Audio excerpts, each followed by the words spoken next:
This economic indicator has predicted almost every recession since 1955. There was only one false positive in 1965. But you can see beyond that, every time this blue line dropped below the zero mark, a recession occurred about 12 to 18 months afterwards. This indicator is called the yield curve inversion, and this is actually a legitimate cause for concern. Awesome. Yep. Just great. More causes for concern. It's not like we needed any extra ones this week, did we? And this isn't one of those, maybe this could be good or this could be bad type of things. No, a yield curve inversion is pretty much always bad. Investors, bankers, economists, pretty much everyone is absolutely terrified of a yield curve inversion because of what it means for the economy. And unfortunately, the yield curve is currently headed for an inversion by this summer if it continues on its current trajectory. So in today's video, I'm going to do my very best to very simply explain what a yield curve inversion is, how it can lead to a recession, and what it means for the markets, what it means for stocks,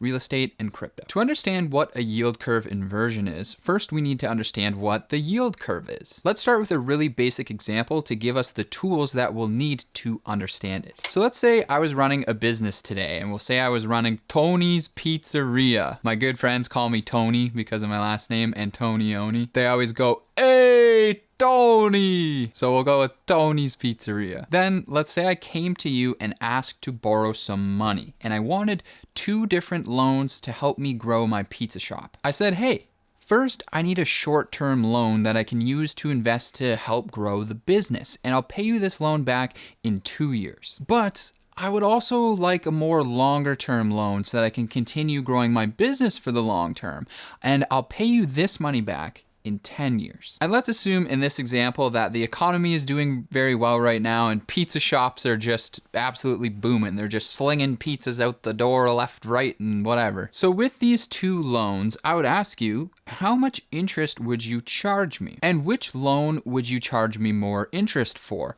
The shorter term loan or the longer term loan? Well, if you were a savvy lender, you would say, I'll charge you a lower rate for the short term loan and a higher rate for the long term loan. Why is that? Well, in theory, the shorter term loan should have a lower interest rate associated with it because there should be less risk associated with loaning out your money for a shorter period of time. You can reasonably kind of guess and look into the future and anticipate what the economy might look like in 2 years. The longer term loan of 10 years would be more risky because you're loaning out your money for 10 years. That's a long period of time. There's a lot of unknowns in that equation. It's a lot harder to guess what things may look like 10 years down the road. So therefore, you'd ask for a higher rate on the longer term loan to compensate you for that added risk. This is how the economy works when things are working properly. Short-term debt is cheaper than long-term debt because short-term debt should be less risky. Make sense?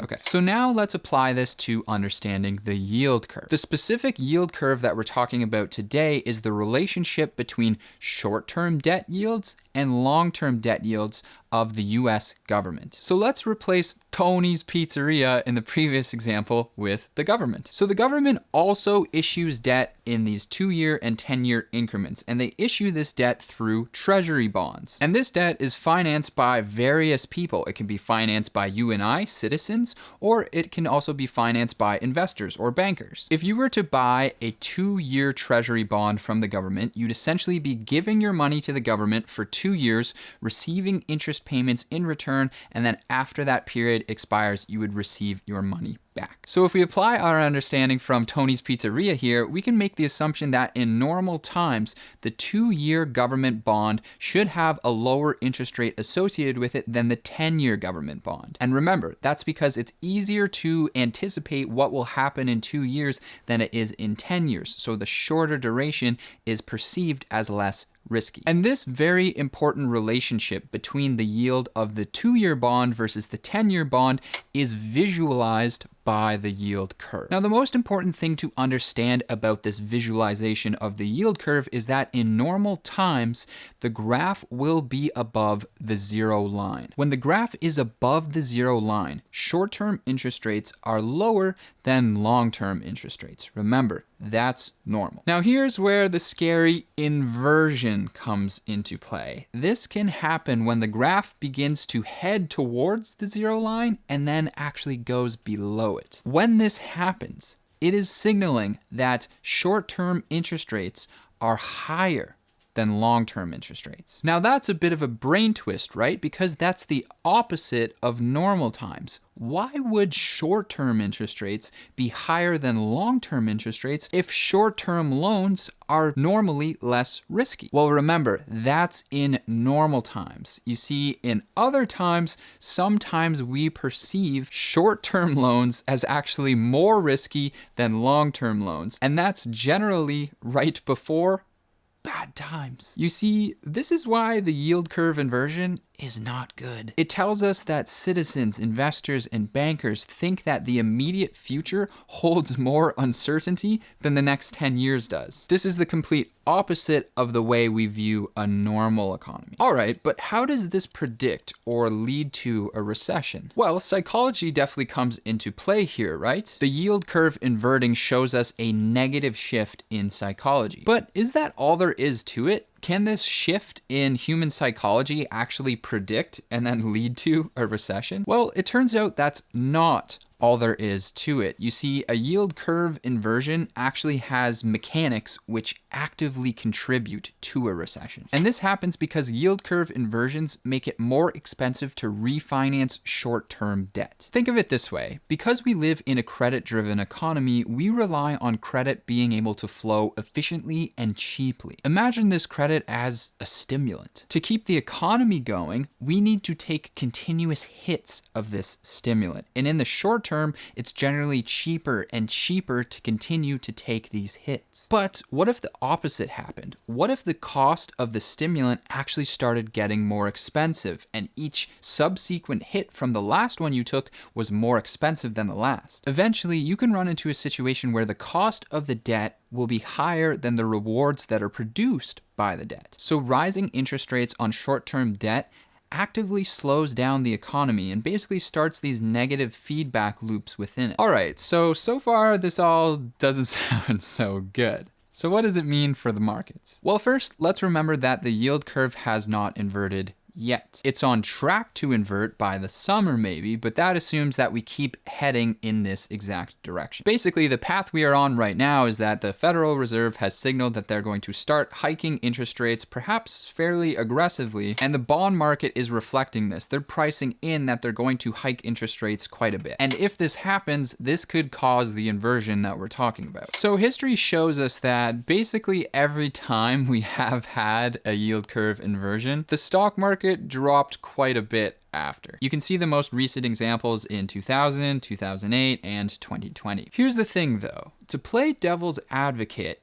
I think you could make a case that we are at peak hawkishness of the Fed. Now, if you don't know what that means, that's just one of the many animals that exist in the investors world that we all love the birds and the bees here. We got the bulls, the bears, the hawks, the doves. So if you got your bull and your bear already, here's two more for you to learn, your hawk and your dove. These are the two tones of voice that the Fed has. If they are speaking dovish, it essentially means that they are speaking about potentially stimulating the economy, lowering interest rates, and money printing. On the other hand, if they're speaking hawkish, well, they're talking about the opposite. They're talking about raising interest rates, cutting off money printing, and sucking liquidity out of the system. So the Fed has been very hawkish lately because they're very concerned about how high inflation is right now. Keeping inflation under control is their job. And a hawkish policy of raising interest rates and basically trying to cool down the economy can help them get a grasp on inflation. But I think there is a case that we may have reached peak hawkishness. And here's why. First of all, inflation can turn down very sharply once we resolve things like the supply chain issues. At that point, we may be facing the opposite problem. We may be facing too much supply in some areas of the economy, which can actually lead to a deflationary type of scenario. Secondly, according to this graph shared by the Reddit user Metric T, the federal funds rate normally peaks right before a yield curve inversion. So it seems like the Fed stops raising rates at the point which it inverts the curve, and this makes sense. And you can see that after the inversion, the Fed usually cuts interest rates by about 5% to try and help stabilize the economy. This is important to note because we don't have that type of room here. We can't cut by 5%. So even if the Fed's fund rate got up to 1.5% by the summer, if the curve then inverts, that could be as high as it goes before once again being cut. Interestingly, this is also in line with a tweet from Macro Alf, who has great macro insights, by the way, and you should definitely follow him on Twitter.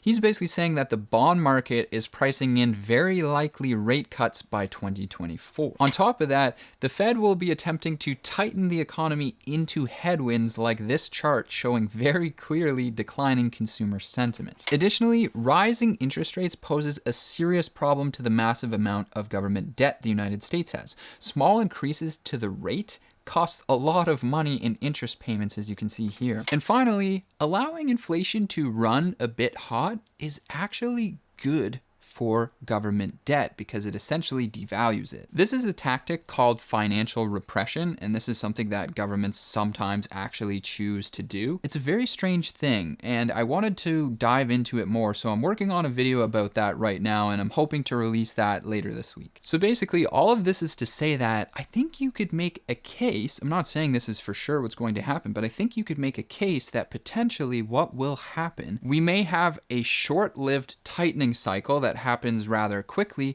but then the Fed is forced to essentially U-turn and then return to their old ways of stimulating the economy with cheap debt, money printing, and the whole shebang. If this were to be the case, then I think that there's potential that the market could actually rally quite a bit off of this. Everyone and their grandma knows that rate hikes are coming. Everyone is expecting this. Everyone is looking to the downside. So in my opinion, the surprise isn't going to be there. The surprise isn't going to be a market downturn. The surprise would be to the upside where nobody is looking. Now that's not my prediction. I don't make predictions. I'm just trying to look at various ways this could all play out. More so, I wanted to create this video just for food for thought, also to kind of lay out some interesting developments that I'm seeing happen. And even though the yield curve inversion is a pretty good indicator of an upcoming recession, it's still very hard to anticipate what the market is actually going to do. And remember, the yield curve has not inverted yet, and it may not at all. So as always, I'll just be continuing to dollar cost average my ETFs, buy stocks I like when the price is right, and basically trade the extreme ranges of crypto. So far, based on my experience of investing for the past 10 years, that's a strategy that I think should continue to work well in up markets, in down markets, in sideways markets, in any markets. But I have to admit, I personally wouldn't be mad if we did get some lower prices. Anyway, those are my thoughts today. If you want to follow along so we can get through this crazy year together, make sure to subscribe. Thank you so much for watching, and I'll see you again soon.